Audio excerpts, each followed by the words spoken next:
Hey guys, so it's Saturday, but our teetering financial system does not sleep. The Washington Post yesterday put out an article saying, quote, large numbers of banks are terrifyingly fragile.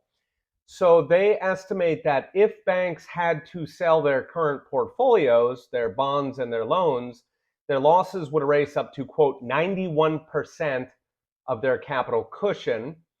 They cite two studies that total unrealized losses in the banking system are between 1.7 and $2 trillion. Now, total capital buffer in the entire US banking system is about 2.2 trillion. So they are right up against the edge.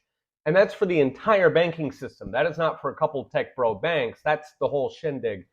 Meanwhile, the Wall Street Journal wrote about a study from Stanford and Columbia, and that study found that 186 banks are likely in distress, suggesting that Silicon Valley Bank may just be the tip of the iceberg.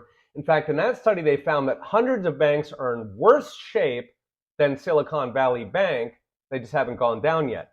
So in that study, they estimated 10% of banks have worse capital buffers than Silicon Valley Bank. Now, 10% of banks would be approximately 400 banks. That is a giant number. And they estimate that given the recent declines, that there's a good chance that a lot of those banks could run into a bank run, so they could have deposits evaporate and require some sort of a bailout from taxpayers.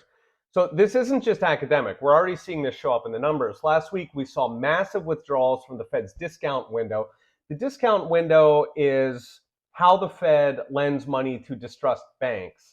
All right, so when a bank is in trouble, it can go to the discount window, and it's supposed to get a penalty rate there. So banks generally do not want to use the discount window. The money they get there is more expensive. Plus, it makes it look like they're in distress, which is correct because they are in distress if they go to the discount window.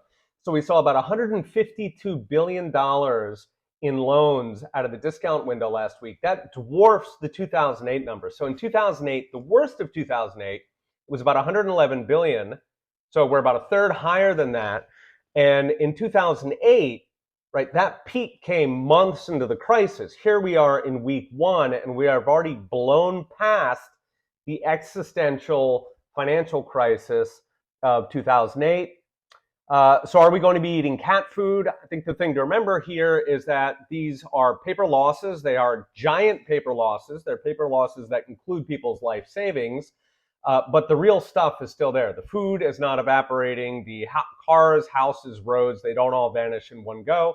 The stuff of life is still there. And so the key here is that if the government stays out of the way, if they let the banks get wiped out, we may have to take care of the small depositors who were suckered into putting their life savings into these fragile banks. But fundamentally, the country is going to recover.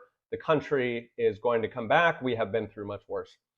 All right, the next week is probably going to bring a lot more news, and so I'll talk to you guys then.